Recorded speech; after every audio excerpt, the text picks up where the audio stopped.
할렐루야. 주님의 평안이 사랑하는 여러분과 함께 하시기를 바랍니다. 우리나라에 자동차가 처음 들어온 때는 1903년입니다. 고종황제 즉위 40주년을 기념하여 미국 공사가 인천항을 통해 들여왔다고 합니다. 정확한 기록을 남겨놓지 않았기에 처음 들어온 자동차가 캐딜락이라는 주장과 포드 A형 리무진이었다는 주장이 서로 분분합니다.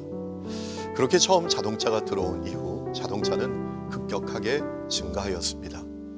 작년 12월 통계로 우리나라 자동차 등록 대수는 2,437만 대에 이른다고 합니다. 그렇게 많은 자동차가 있음에도 우리가 안전하게 다닐 수 있는 이유는 신호등이 있기 때문입니다. 만일 신호등이 없다면 엄청난 혼란과 사고로 온 나라가 아수라장이 되고 말 것입니다. 그렇다면 신호등은 언제 생긴 걸까요? 신호등이 처음으로 등장한 때는 1868년 영국에서입니다. 7m 높이의 장대에 빨간색과 파란색 등을 달고 교통경찰관이 수동으로 작동했다고 합니다. 지금과 같은 신호등으로 발전시킨 사람은 가렘 모건이란 미국 사람입니다. 그가 신호등을 만든 데에는 사연이 있습니다.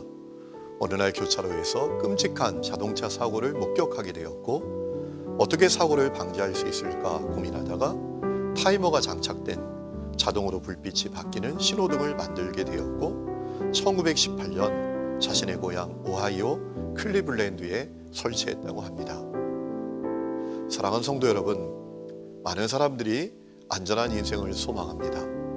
그러나 살아가면서 가진 소망과는 달리 여러 가지 어려운 일들을 겪게 됩니다. 문제는 어려운 일들을 겪는 원인이 다른 누군가에 있는 것이 아니라 내 자신에게 있는 경우가 많다는 것입니다. 그 원인은 바로 멈춰야 할 때 멈추지 않는 것입니다. 하나님께서 멈춤, 스탑이라는 붉은색 사인을 보여주셨음에도 불구하고 멈추지 않는 것입니다.